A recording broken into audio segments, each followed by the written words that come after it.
Den ene i havnen, og de 2 andre har bord på skib.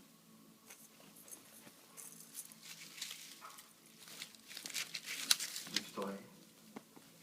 I var i havnen, og jeg fik besked om, at I var færdige med at undersøge det hele. Ja, men ikke med det. Havnekontoret havde radiokontakt med skibet, og de havde givet en klarmelding.